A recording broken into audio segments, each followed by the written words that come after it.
NXT or Botchamania. Welcome back to Fog Wrestling for your Down at Me NXT recap slash review. Because you know what? I've seen half the show. Because guess what? Half the show was put on Twitter due to the amount of botches from last night. We've put a couple at the start of the review. Right, let's just talk about Jordana Grace's one, right? Accidents happen, right? See suicide dives, it is easy to get your feet caught on the middle rope and fall. That can happen, right? Albeit, maybe they should just leave it to guys that can actually do it, but the problem is, no one does true suicide dives anymore. It's always dives through the middle rope, land on their feet, and push their opponent against the barricade. Pish. Who remembers, right? If you remember the Ruthless Aggression era, there was a certain man, a man that they will not mention again, and for probably good reason, but Chris Benoit, alright? Chris Benoit used to risk it all. Who remembers the Chris Benoit suicide dive, right? Maybe he took it a wee bit too serious towards the end, right? But banter aside, when he did a suicide dive, it was absolutely epic. See that one on Booker T, man? That is a thing of beauty. Where he flies through the ropes, connects with Booker T, and just smashes like neck first against the announce table, man, and flies over it. That is putting your body on the line and making a botch look fucking good. And it's not even a botch, but you know what I mean. Obviously, he didn't hit it as safe as he could have, but that is a suicide dive. This for Jordana Grace is passion. I know there's Jericho. I hate the term botch. They don't wrestle. This is live action. I appreciate it's live action, right? Obviously, when you watch a TV show or a movie, you get the blooper reel at the end. Because, they don't have to do it in one take. It's not live, all right? They can do it in as many takes as they realistically want. Wrestling is live, and I do appreciate that element of professional wrestling. But, I mean, why do they get so butthurt by the term botch? They happen, you know what I mean? There is not one wrestler on God's earth that has not botched. Austin botched in the 96 Rumble. He fell over too early and got eliminated. He's supposed to get down to the final four. He slipped on the ropes because they were too oily. Everybody's botched. Why has Jericho got to take it to fucking heart? You know what I mean? But there are some botches that are just completely and utterly avoidable. Like the second clip that you've seen, right? I don't even know who's in the match here, right? But the referee gets down. 1, 2, and even before the count of 2, whoever's doing the pin just lets go and rolls away, and the ref continues to count 3. And that, my friends, is just someone that's got no experience and someone that just lacks basic in-ring ability. Like, we seen a couple of weeks ago, I can't remember who it was. It was another women's match where they literally just let go of the pin before the 3 count was even made. What are these people doing? What the fuck is actually going on? Could you imagine at WrestleMania, the showcase of the Immortals, man? Austin battering the fuck out the Rock at Mania X7. With McMahon, steel chairs, stunners, boom, boom, boom, you name it. And the referee gets to like 1.75 out of 3, and Austin lets go of the Rock, and the ref counts to 3, and Austin's your, new World Heavyweight WWF champion. Come on. Those botches are avoidable. There's no excuse. See the Jordana Grace ones, right? And fall like Batista and Cena and the Rumble and McMahon doing his quads and Nash doing his quads, injuries and botches happen like that. See this stuff? This is just someone that's no ready to be out there on the television screens. It's as simple as fucking that. Anyway, let's get into this sack of shite of a wrestling show. It is the 8th of April 2025 edition of WWE NXT. Stephanie Fakir tells Kelly Kincaid, "I'll make my decision." Regarding NXT Women's Championship match, see NXT Stand and Deliver after the next match. Jordana Grace versus Jada Parker. Right, I've already addressed the botch for Jordana Grace. Obviously, there's a brawl. Stephanie Fakir with a big slap. Bam! The suicide dive was brutal. Julia comes down for the save. Then you get, this is just an awful timing. It is like a botch where Julia and Stephanie Fakir, right, are supposed to like hit each other in the back by walking back into each other.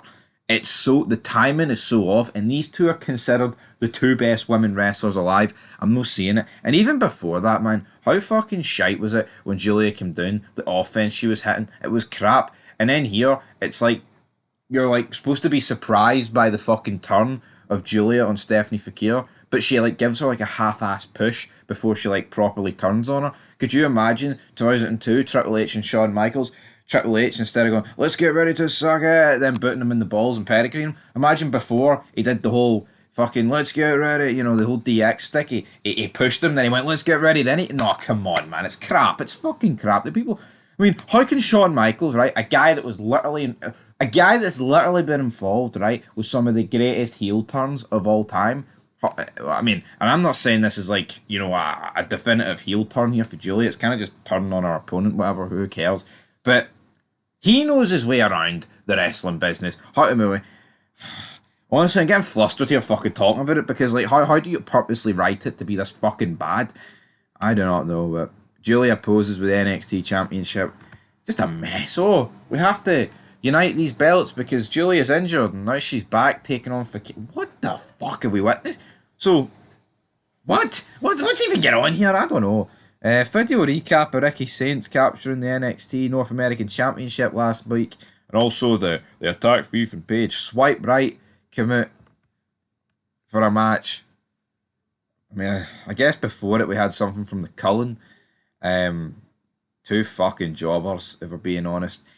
Spears is sending Brooks Jensen and Nico Fance after Hank and Tank. The Culling, they need called. Swipe right came out and they swipe right. What a fucking shite gimmick this is, by the way. Swipe right. Swipe shite.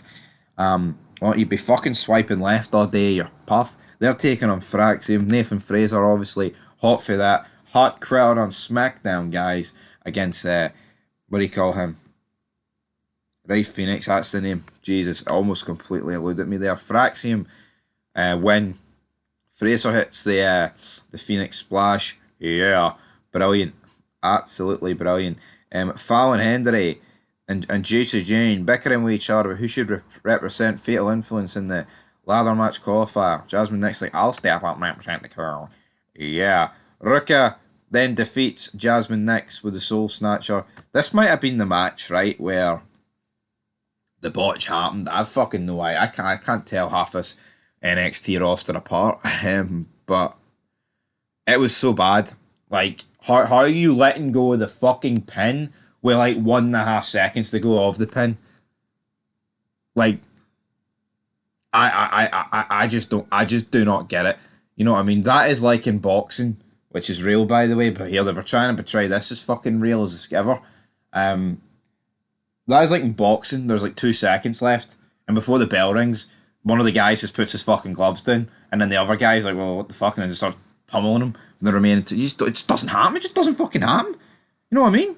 Absolute fucking shite of mammoth proportions. Like, what are we doing here? Seriously? Like, why? Like, but there'll be no repercussions, there'll be no getting buried.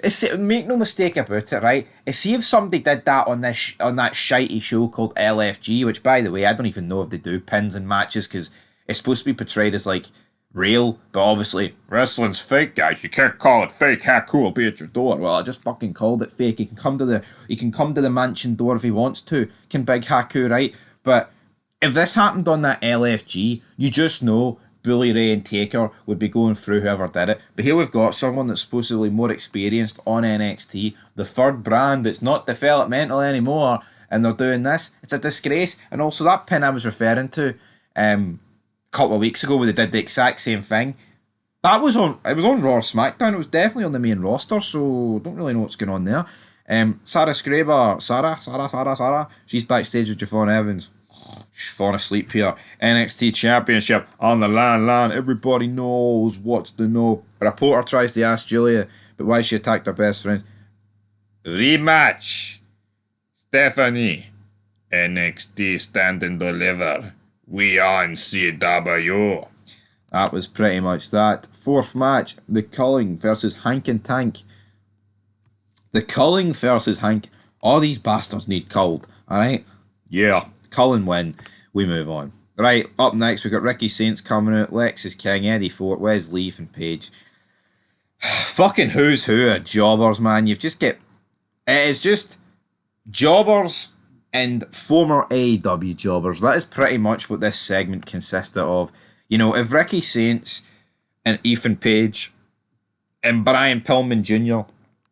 were worth a damn, they would be on the main roster, right? They really would be. At least with Brian Pillman Jr., you can argue he never really got the exposure. Well, I feel like with Ethan Page and Ricky Saints, they were, especially Ricky Saints, Starks, whatever you want to call him, he was definitely further up the AEW ladder than Pillman Jr. But here it's like, what is even going on? Like, what are these guys doing on NXT? People are so fucking brain dead. It's the same with Agulia and Stephanie Fakir. It's like, if they were that fucking good, if Triple H had that much faith in them, they'd be in the main roster. You know what I mean? Like, see, no, like, actually, when seeing you fucking break it down, right? Why is Penta and Rey Fenix going to the main roster, but guys like Ricky Saints and Ethan Page aren't? Why? No, see, why is Penta and Rey Fenix going straight to the main roster, but they're not? Samoa Joe, Bobby Roode. Can argue that was McMahon, right? Maybe Triple H back then wanted to keep them for his own wee creation NXT. Who fucking knows? But why?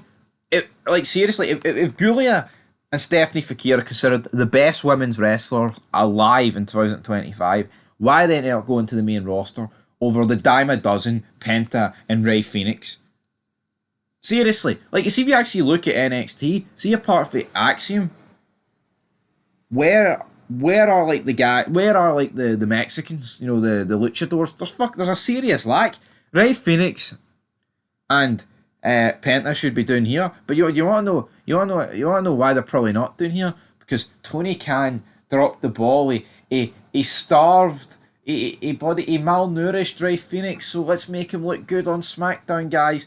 I mean, you could argue why is Ricky Starks and Ethan Page not in the main roster? I don't know, but I just think Triple H has got a Latino fucking fetish going on, man. That's the truth here. Anyway, back and forth. Who came out on top? Probably Ricky Starks. He is the best talker out the five. Ethan Page then drops Ricky with a twisted grin. We then have a pathetic fucking tug of war over the belt. Did we not learn nothing from 10 years ago with Brock and Roman? Apparently not. Stephanie Fakir then cuts a promo. I made the decision. Stand deliver. Champion versus Julia, Grace, and Parker. So it looks like we're getting a fatal four-way match. I'm pretty sure I called that. I don't know if I called these four specifically. I think I did, actually. Either way, I don't care if I was a million miles wrong or a million miles correct. It doesn't matter. Because up next is Wesley versus Yoshiki Imamura. Wesley wins. Obafemi promo. Dark State. Your presence here in NXT seems to put the entire locker room on edge. Waka waka. Anyone is wondering when you will strike. And when you strike from, you will be in defeat of Obafemi. The ruler can't be stopped. Right, Obafemi, reel it in. What about Omos? Any word on Omos, my guys? Called back by Triple H, and he's been given nothing for like, it feels like a fucking month, a year, who knows? 2 months, 3 months. Triple H holding the black man down. Anyway, 6th match, Izzy Dame versus Ren Sinclair. Izzy Dame wins. It's like, how much fucking women are on one show? Honestly, man. Then Ava tells everyone that's lost there won't be a last chance match. You've all had your chance, fuck off, kind of thing, which I thought was that is kind of funny, isn't it? All these fucking jobbers think they're going to get one last chance. She's like, no. Ethan Page will batter Wesley next week, among other stuff, and there'll be 2 final qualifying matches for the ladder match. 7th match, Obafemi, Trick Williams, Javon Evans versus Dark State, 6-man tag. Dark State win. The D'Angelo family was out there. Stacks appeared in the Titantron. He invited them out to the NXT parking lot, and that was it. I just think NXT is in dire fucking need of. They've got new faces, but I don't know. There's just something. NXT has just fucking fell flat on its arse. I feel like the stuff that was once hot on NXT has outstayed its welcome. Like, I'm not saying Trick Williams is a jobber or Tony D, but I feel like they should have been called up last year. But then you see what happens with Carmelo Hayes and Breaker. They should have been called up, I mean, arguably like 18 months before they actually did. And then look what happened to them. I mean, yeah, people can be like, oh, Braun Breaker's IC champion, but what does that really mean in the grand scheme of things in 2025, man? Nada, if we're being perfectly honest. Great spear for Braun Breaker at Raw, on Carlito. Fucking phenomenal. The guy truly looks like one of a kind, and I don't say that lightly. You know, he's a fucking Steiner. He's got the aggression. He can cut. He can cut an intense promo. He's got the in ring. He's got the look. He's 27. What's not to like about him? You tell me, Triple H. What's not to like about him? This guy should be getting pushed to the fucking moon over guys that are like fucking 40, like Jey Uso. It just doesn't make any sense to me. Braun Breaker looked fucking great in that Royal Rumble. Then he just get tossed out like a fucking jobber. No, it doesn't sit right. He should have won it. Honestly, why not? Why Braun Breaker against Gunther? Right? I'm not saying Braun Breaker against Gunther. That's not worthy of Mania Night 1. Of course it's not. But at least they can establish Braun Breaker at Mania, win the title match. Do the right thing for fuck's sake, man. Honestly, shite, pish, good night.